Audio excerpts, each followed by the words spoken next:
Hukum fikih bagi tumbuhan, ingat hanya tumbuhan saja. Bagi tumbuhan yang tumbuh di pekarangan kita, tapi buahnya merambat kemudian keluar area pekarangan kita. Misal, Anda punya rambutan nih, musim rambutan sekarang. Di pekarangan Anda ini, tiba-tiba pohonnya itu rantingnya bisa memanjang keluar begini. Dan buahnya itu keluar pekarangan Anda, ke jalan misalnya jalan utama atau ke pekarangan orang.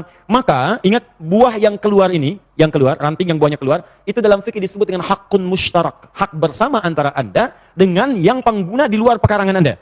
Kalau itu kemudian ke jalan umum, maka buah itu pun menjadi konsumsi umum. Yang kalau orang ingin mengambilnya, Anda tidak boleh mencegahnya. Itu dalam fikih Islam.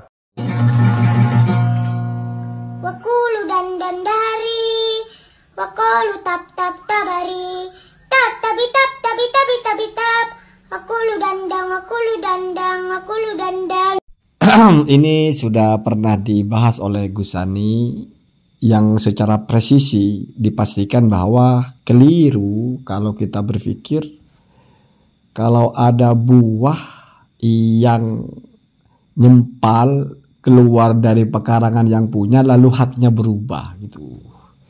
Kalau ke jalan raya karena jalan raya milik bersama jadi milik bersama gitu. Kalau misalnya nyempal ke tanah tetangganya ya mungkin jadi milik tetangganya kan begitu. Dan untungnya yaitu khusus buah. Bayangkan kalau ayam Pak, asal kita nemu ayam di jalan raya tangkap milik bersama. Kambing misalnya, atau sepeda motor Pak, sepeda motor di jalan raya semua itu wah. Tapi sudah bagus ya dibatasi kepada buah. Walaupun ya hada anehun min kulli jiha, ya ini aneh dari semua sisi ya. Keanehan pertama adalah ya, tidak sesuai dengan mazhab fikih manapun ya. Saya sebutkan keanehan yang kedua ya. Keanehan yang pertama dulu, saya tidak akan mengulang apa yang disampaikan oleh Ghazali Uye tentang tawallud ya. Ma tawalladu min milki ahadin fahuwa lahu. Ma tawallada ya, apa yang berasal dari sesuatu yang dimiliki oleh orang ya. Ma tawallada minal mamluk fahuwa li sahibil asli ya. Maka dia ya milik yang punya pertama. Kamu punya kambing, lahir kambingnya ya punya kamu anaknya. Kamu punya pohon berbuah, pohon itu ya punya kamu. Hatta walaupun kamu nanam jagung di sawah orang, maka jagung dan pohon-pohonnya itu ya milik kamu. Karena fikih itu disiplin Pak. Ini logikanya begini. Jagung itu kan milik kita. Kalau kita tanam di sawah orang lalu tumbuh, berarti kan pohon tawallad dari biji jagung itu ya milik kita. Sekarang misalnya komplain, oh enggak itu milik yang punya sawah. Pertanyaannya, atas jalur kepemilikan yang mana yang punya sawah itu bisa punya jagung itu, kan begitu Pak. Jadi itu namanya dalam fikih itu sesuatu itu jelas, ini punya siapa itu ada jalurnya. Ghazali sudah menjelaskan. Nah di sini saya tambahkan sedikit saja. Jadi asbabut tamlik itu ya, itu dari kitab Majmu itu ada 8 walaupun ya mungkin ada yang lain termasuk tawallud tidak disebut di sini ya. Jadi sesuatu itu bisa menjadi milik kita atau milik kita bisa dimiliki oleh orang lain ya. Berpindah kepemilikan itu, proses kepemilikan itu entah menjadi milik kita atau milik kita jadi hilang kepemilikan kita, itu setidaknya dengan 8 cara. Yang pertama miros. Jadi orang meninggal itu Pak sudah tidak punya apa-apa secara otomatis. Sehingga yang punya itu tiba-tiba menjadi milik ahli warisnya. Tidak perlu ada akad itu otomatis ya. Jadi siapa yang status ahli waris otomatis jadi memiliki barang-barang yang ditinggalkan oleh yang mati. Nah, jadi tamliknya di sini adalah yang mati terlepas kepemilikannya, ahli waris menjadi memiliki itu. Gitu ya. Kedua al-muawadah. Al-muawadah ini yang paling masyhur ya. Tukar menukar, jual beli itu tukar menukar namanya sewa, kita kasih duit kita dapat manfaat ya. Itu namanya tamlik juga walaupun memilikinya manfaatnya nggak masuk barangnya ya. Atau upah ya. Kita nyuruh orang kerja kita kasih duit dan sebagainya. Ada juga al-hibat. Al-hibat ini masuk tabarru, kita cuma ngasih ya, kita tidak dapat timbal balik. Ada juga al-wasiyah, wasiat. Jadi orang berwasiat ketika masih hidup barang itu masih milik kita, mati tak otomatis barang itu jadi milik orang yang kita wasiatkan selama sesuai dengan standar wasiat ya. Al-khomis al-waqaf ya. Al-waqaf itu dari milik kita menjadi bukan milik kita gitu ya. Karena wakaf itu milik Allah misalnya. As-sadis as-sodaqot, sodakoh ya. Ya sodakoh itu baik yang sunnah atau mungkin termasuk sodakoh yang wajib, termasuk zakat, termasuk sodakoh itu kan ada yang sunnah ada yang wajib Pak. Sodakoh saja di sini. Termasuk juga al-ghanimah, orang perang dia bawa harta kalah itu otomatis jadi milik kita. Tidak perlu kita minta kepada dia. Kemudian di sini juga al-ihya atau ihyaul mawat ya.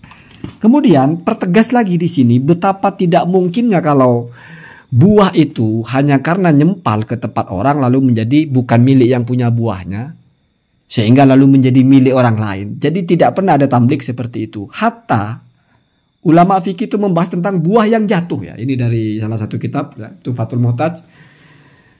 Syarahnya Minhaj ya. Bismillahirrahmanirrahim. Wa yuhramu dan haram ya ahdu samrin mengambil buah mutasakitin yang jatuh. In huwito alaihi apabila dipagar atasnya, artinya ini pohonnya dipagarin gitu ya. Lalu buahnya jatuh. Jatuhnya di mana Pak? Dijelaskan di sini wasaqata dahilal jidari dan buahnya itu nggak nyempal ini masih, tapi di dalam pagarnya. Wa kadza illam yuhawwat alaihi. Begitu juga seandainya tidak dipagar. Jadi keadaannya haram kalau kita ngambil buah yang jatuh dari pohon. Baik pohonnya itu dipagar ya, dan buahnya itu jatuh di dalam pagar itu atau tidak dipagar tapi masih ada di area tanah itu. Kenapa begitu memahaminya? Karena setelahnya ada muqabilnya ya, ada keadaan yang tidak sama atau bertentangan gitu ya. Ausa koto khorijahu atau buah itu jatuhnya di luar dari areanya.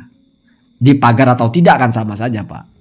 Yang jelas sudah kalaupun dipagar kan tidak mungkin magerin sampai tanah orang, digebukin kamu. Jadi mager tanah sendiri gitu ya. Gampang-gampangnya begitulah ya. Kemudian lakin ya ini perhatikan tetapi ya. Jadi yang kedua ini ada penjelasannya. Sakotoh di luar ya. Di luar lahan kita. Ya sama dengan nyempal tapi ini jatuh Pak, bukan di atas pohon apalagi di atas pohon Pak. Nyempal di bawah saja. Apa jatuh ya? Bukan cuma nyempal. Di bawah saja itu jatuh ya.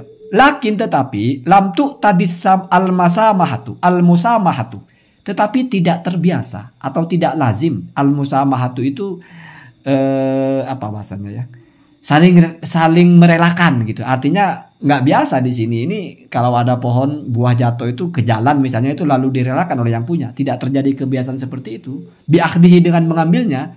Jadi tradisinya di sini nggak. Ya walaupun jatuh itu tetap nggak lalu direlakan oleh yang punya, kan penting betul Pak. Jadi kalaupun misalnya menjadi mau miliki orang lain atau menjadi boleh diambil bukan karena jatuh, bukan karena apa, tapi karena biasanya yang punya memasrahkan atau merelakan. Artinya maksudnya hibah Pak. Jalurnya tetap ada, bukan karena jatuh di lahan orang, bukan, tapi karena kebiasaannya itu ada dihilaskan gitu ya. Jadi syaratnya itu untuk halal itu adalah terjadi kebiasaan. Walaupun di sini yang dijelaskan adalah sama-sama haram selama tidak terjadi kebiasaan. Itu maksud dengan lakin lam tu tadi al musamahatu bi akhdihi. Jadi kemudian di situ saja sudah dapat gitu. Jangankan di atas pohonnya Pak, sudah nyata-nyata jatuh, sudah terpisah dengan pohon kita, jatuhnya di luar areanya.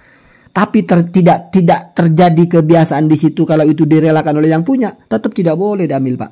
Tetap haram.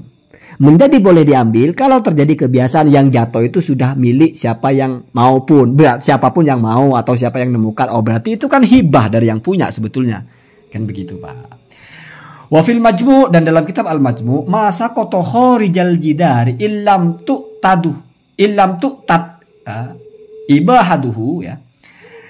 Apa-apa yang keluar apa-apa yang jatuh di luar areanya ya, apabila tidak terbiasa dibolehkannya hal itu ya. Artinya tidak terbiasa itu yang punya tetap tidak terbiasa yang punya itu lalu izinkan barang itu diambil hanya karena jatuh ke luar gitu, bukan jatuh di bawahnya gitu ya. Haruma ya, atau ya haruma maka itu tetap hukumnya haram. Wa in tidak ya, dan apabila terbiasa al-ibaha itu ya halah maka jadi halal ya. Jadi karena kebiasaan jadi halalnya Pak. Ya karena kebiasaan itu maksudnya apa? Kebiasaan ibahah. Hibah itu apa? Membolehkan itu diambil, berarti kan hibah Pak. Pemberian gitu. Ya sudah ambil saja gitu ya. Kalau tidak ada itu tidak bisa. Kemudian yang terakhir itu lucu-lucuan saja. Kenapa bisa muncul dalam kepalanya Ustadz itu hakun mustarok? Hakun mustarok itu Pak Ustadz, bukan kepemilikan seperti ini. Itu kaitannya dengan ada hakullah, ada hakul insan, ada hakun mustarokun bainallah wal insan. Atau hakullah, hakul abdi, atau hakun mustarokun bainallah wal abdi. Contohnya misalnya sholat, itu namanya hakullah. Artinya apa? Keharusan kita kepada Allah, itu namanya haknya Allah ya, untuk kepada kita.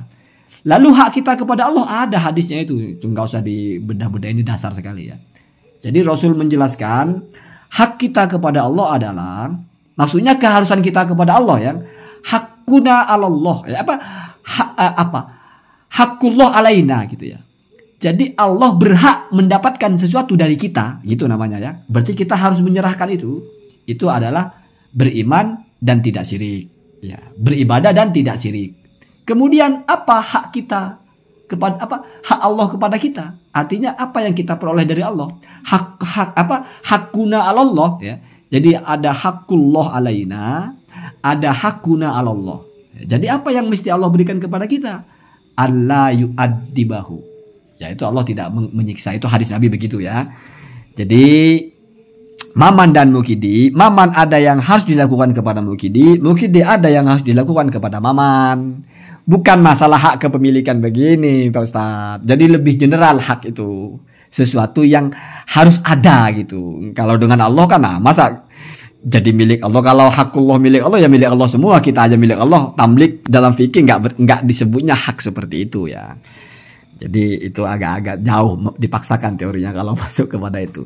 Yang kedua ada hakun nas atau hakul abdi. Misalnya kita mencuri, maka barang yang kita curi itu milik dia.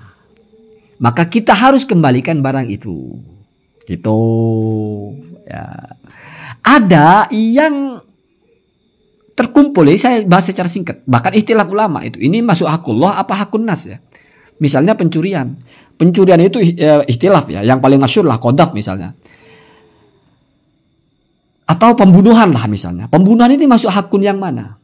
Hakullah apa hakun nas? Mustarok itu. Hakullah itu juga karena termasuk dari hakullah itu alainnya adalah kita meninggalkan perintah Allah. Membunuh itu dilarang oleh Allah. Maka kita meninggalkan membunuh itu adalah hak Allah atas kita. Tapi yang dibunuh keluarganya boleh menuntut kisos. Itu berarti hak dia juga. Maka di sini namanya hakun mustarok. Hakun mustarok itu ada yang ghalibnya hakullah, ada yang al-aghlab itu lebih didominasi oleh hakullah, lebih didominasi oleh hakun nas. Itu jadi saya tidak mau bicara terlalu luas masalah itu. Yang jelas hakun itu ada hakullah, hakun nas, hakun mustarok itu maksudnya adalah di situ ada hak Allah, di situ ada hak manusia juga. Jadi kita berkaitan dengan dua hal. Satu sisi keharusan kepada Allah, satu sisi keharusan kepada manusia. Maka itu disebut dengan hakun mustarokun. Jadi bukan masalah kepemilikan harta benda. Walaupun salah satu kasusnya ya pembunuhan. Tapi misalnya berzina. Kita dicambuk itu adalah atas nama patuh kepada perintah Allah. Itu hakullah namanya. Kalau kita dikisos karena membunuh itu satu sisi kan hakullah juga patuh kepada Allah. Tapi satu sisi ini kok bisa dianulir dengan kalau yang keluarganya itu tidak minta kisos, bisa dengan cara lain. Oh berarti ada hakun nas juga di sini kan gitu Pak. Kalau perzinahan tidak bisa, minum khamr tidak bisa kita nego dengan siapa? Itu hakullah mahdoh itu, cambuk. Jadi had itu atau siksa-siksa ukubah itu, sanksi-sanksi itu ada yang bisa berubah, ada yang tidak. Misalnya kafaroh melakukan pelanggaran itu hakullah adalah kita bayar. Apa bayaran kita? Ngasih makan orang miskin 60 atau kita berpuasa atau memerdekakan budak. Itu namanya hakullah. Itu tidak bisa dinego karena tidak berkaitan dengan manusia. Kalau hak kita kepada manusia bisa dinego, Pak. Kita punya utang. Kalau dia mengikhlaskan lunas. Gak ada urusan dengan Allah itu. Karena Pak ini namanya hak manusia murni. Begitu juga sama dengan kalau kita sholat itu hak Allah murni. Gak ada kaitan dengan manusia. Ada yang campur-campur ya, begitu ya.